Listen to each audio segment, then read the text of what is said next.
새해가 되면 하는 인사가 꼭 있어요. 어떤 인사죠? 뭐라고? 6학년들? 맞아요. 바로 새해 복 많이 받으세요라고 인사를 해요. 아, 대답해줘서 너무 고마워요.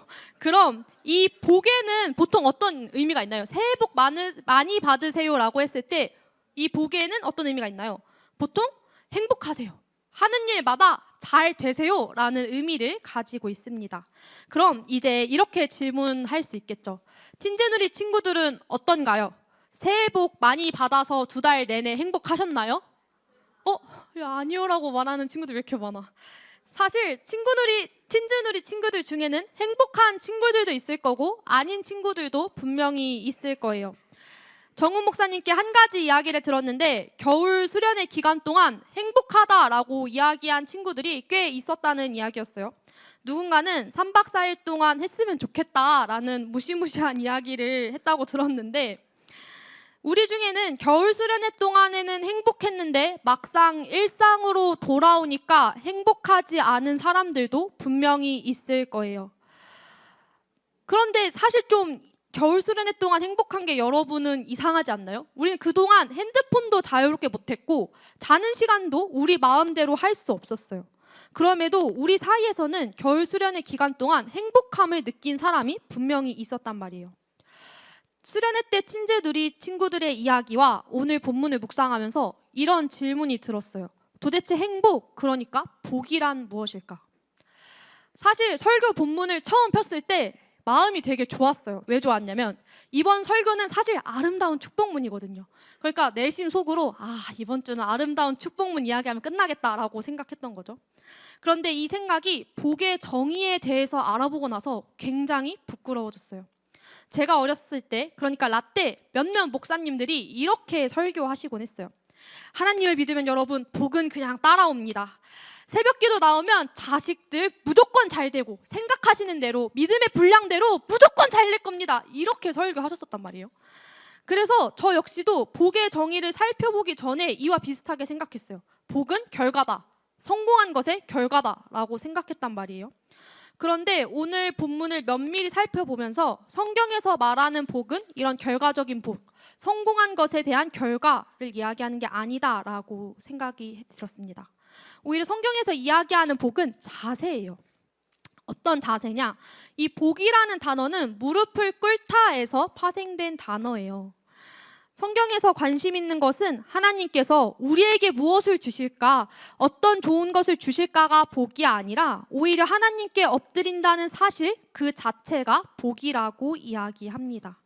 복하면 잘 사는 것, 좋은 대학 가는 것, 돈을 많이 버는 것, 건강한 것 등등을 복을 많이 받아 생긴 결과라고 생각하는데 성경에서 말하는 복은 이런 게 아니라는 거예요. 성경에서 말하는 복은 하나님께 엎드리는 것, 즉 겸손한 마음으로 하나님과 동행하는 것을 복이라고 이야기합니다.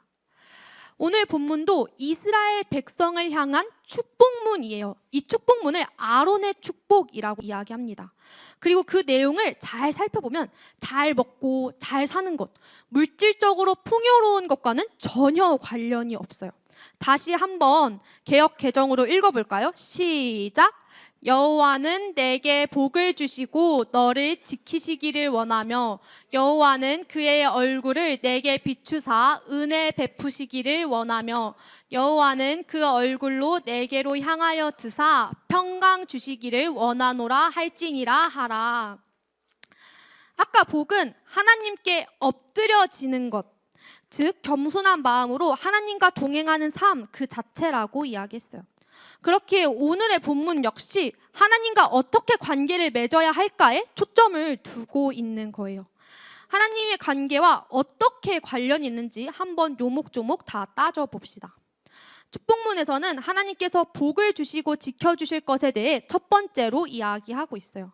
구약 성경의 원어인 히브리어에서 지키다라는 단어는 여러 의미로 사용됩니다.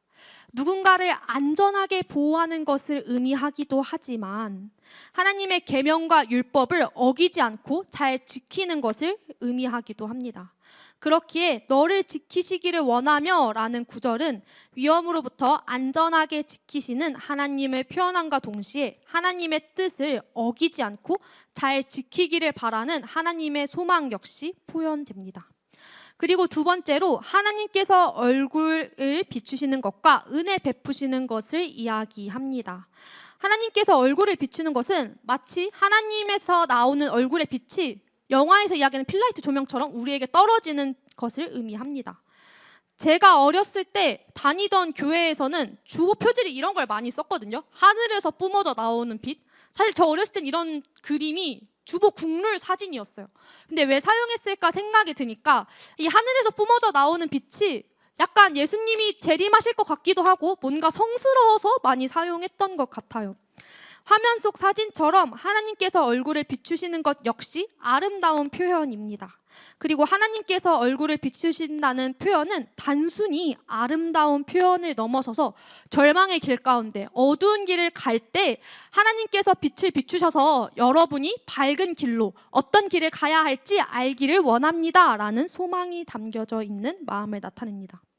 그리고 은혜 역시 하나님과의 관계와 관련되어 있는 표현이죠. 이 은혜는 우리가 하나님께 사랑받을 만한 자격이 충족되어서 나타나는 것이 아닙니다. 오히려 하나님께서는 대가와 값을 받으시지 않고 긍휼히 여기는 마음을 은혜라고 합니다. 그리고 이 문장을 끝으로 축복문은 마무리를 짓습니다. 그 얼굴을 내게로 향하여 드사 평강 주시기를 원하노라 할지니라 하라.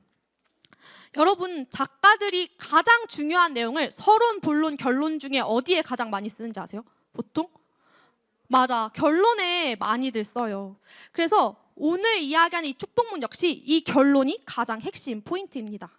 그런데 여기서 이야기하는 평강은 우리가 자주 교회에서 인사로 쓰는 샬롬이에요. 샬롬이라는 단어를 온전함을 의미하기도 합니다. 그러니까 샬롬이라는 단어는 평안을 의미하기도 하고 온전함을 의미하기도 해요. 그런데 이 온전함에는 두 가지 의미가 있습니다. 첫 번째로 샬롬은 개인이 하나님과의 관계에서의 온전함을 나타낼 때 쓰여요. 죄로 인하여 자신의 상태가 온전하지 못할 때 죄를 용서받는 제사를 드림으로 샬롬해진다라는 의미가 있어요. 두 번째로 샬롬은 가족, 이웃, 자기 자신 등을 둘러싼 관계에서의 온전함이라는 의미로도 쓰여요. 우리가 자주 말하는 하나님 사랑, 이웃 사랑이 이 샬롬을 잘 나타내는 문장 중 하나입니다. 이 샬롬의 두 가지 의미는 사실 긴밀하게 연결이 되어 있어요. 그래서 이 샬롬은 나 혼자 평안하면 샬롬한 게 아니에요. 이웃과 나 주변 사람 모두 역시 평안해야 샬롬한 것을 의미합니다. 샬롬의 의미를 생각하면 평강 주시기를 원하노라 라는 구절은 하나님께서 당신을 온전하게 만드시기를 원합니다 라는 뜻으로 이해할 수 있습니다. 오늘 읽은 본문인 민수기 6장의 축복은 하나님과의 관계, 주변 사람과의 관계, 그리고 나 자신의 관계가 깨어진 사람들에게 온전한 회복이 있기를 바라며 마무리됩니다. 오늘 설교 제목으로 쓴 조금 어려운 단어인 마샬롬카, 마샬로메크는 사실 현대 히브리어 인사예요. 우리나라로 치면 안녕하세요 정도에 해당하는 인사로 그 뜻은 당신의 온전함은 무엇입니까? 라는 단어입니다. 사랑하는 틴즈누리 친구들, 여러분의 온전함, 즉 샬롬은 어디에 있습니까? 하나님과의 관계, 그리고 하나님과의 관계로 비롯한 사랑으로 주변 사람과의 관계가 우리를 온전히 만든다. 그리고 그 온전함, 샬롬을 위해 축복한다 라고 오늘의 본문은 이야기하고 있습니다. 하나님의 관심은 우리의 성공과 실패에 있는 것이 아니에요. 복의 의미만 봐도 알 수 있어요. 하나님께 엎드려지는 것이 복이다 라고 이야기하는데 하나님의 축복이 과연 우리가 잘 먹고 잘 사는 것과 관련 있을 리가 없죠. 더 나아가서는 이 샬롬이라는 단어를 살펴보면 온전함이 하나님과 함께하는 것이 온전함, 하나님과의 관계에서 누리는 온전함을 이야기합니다. 사랑하는 틴즈누리 친구들의 온전함이 좋은 대학, 좋은 시험 점수라는 결과에 있지 않았으면 좋겠습니다. 물론 좋은 대학과 시험 점수, 진로 탐색 등 여러분 나이에 주어진 과업도 맡고 잘 해내는 것 역시 필요한 일입니다. 하지만 그런 것들이 그리스도인을 온전하게 만드는 기준은 아닙니다. 여기서 부끄러운 고백을 하자면 저는 사실 성공과 실패가 저를 온전하게 만드는 기준이라고 생각했어요. 그런데 이게 뭐 여러분과 같은 청소년 시기에 그렇게 생각한 게 아니라 전도사가 되어서도 그렇게 생각을 했었어요. 아, 하나님께서 오늘 설교를 잘하시면 나의 쓸모를 인정하고 나를 온전하게 만드실 것이다. 내가 이번 수련회에서 내 역할을 잘 해내면, 전도사로서 잘 해내면 하나님께서 나를 온전하다고 인정해 주실 것이다 라고 내 안에 그런 성공과 실패의 기준이 저를 온전하게 만든다라고 생각했었어요. 더 나아가서는 성공을 위해 하나님께서 함께 하실 것이다 라고 생각까지 했습니다. 그런데 여러분, 과연 그럴까요? 오늘 본문만 살펴봐도 알 수 있죠. 그런 것들이 우리를 온전하게 만들지 않는다는 것을 말입니다. 그리스도인이 우리를 온전하게 만드는 기준은 많은 좋은 대학이 아니라 하나님과의 관계, 그리고 하나님께서 주신 사랑으로 누리는 주변 사람과의 관계에 있기를 바랍니다. 또한 여러분이 복 있는 삶을 떠올릴 때 더 이상 잘 먹고 잘 살고 풍요롭게 사는 것을 떠올리는 게 아니라 그리스도인으로 하나님과 온전한 사랑의 관계에 들어가는 것이기를 바랍니다. 근데 사실 말은 쉽죠. 이런 게 여러분을 온전하게 만듭니다 라고 이야기하는 것은 말이에요. 이런 것들은 사실 오늘 설교 한 번 듣고 예배 한 번 드린다고 완성되는 게 아니에요.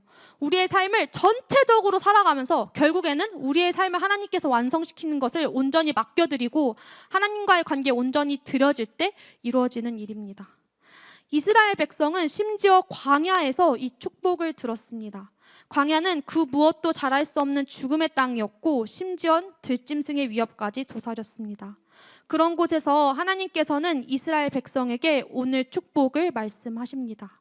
척박한 땅의 환경에서 하나님께 엎드러져 동행하는 복을 누리는 이스라엘 백성에게 하나님과의 관계에서 누리는 온전한 복을 말씀하십니다. 우리의 삶이 광야와 같을 때 누군가 여러분의 성공과 실패를 나누며 실패했다고 손가락질할 때 하나님께서는 우리의 성공과 실패를 나누지 않으시고 인생의 성공이 온전하게 만든다라고 말씀하시지 않음을 잊지 않았으면 좋겠습니다. 오히려 하나님께서는 나와의 관계만이 그리고 그 사랑이 우리를 온전하게 만든다라고 말씀하십니다. 사랑하는 틴즈누리 친구들 그리고 쌤들, 이 민수기 6장의 말씀을 어려운 순간에 떠올리셨으면 좋겠어요. 그리고 이 말씀을 통해 온전함의 기준이 하나님과의 관계에 있음을 계속 기억하셨으면 좋겠습니다. 더 나아가 절망의 순간에 다시금 일어날 힘을 받기를 소망합니다. 오늘 본문을 다시 읽음으로 설교를 마무리하고자 합니다. 함께 읽어볼까요? 시작! 주님께서 당신들에게 복을 주시고 당신들을 지켜주시며 주님께서 당신들을 밝은 얼굴로 대하시고 당신들에게 은혜를 베푸시며 주님께서 당신들을 고이 보이셔서 당신들에게 평화 주시기를 빕니다.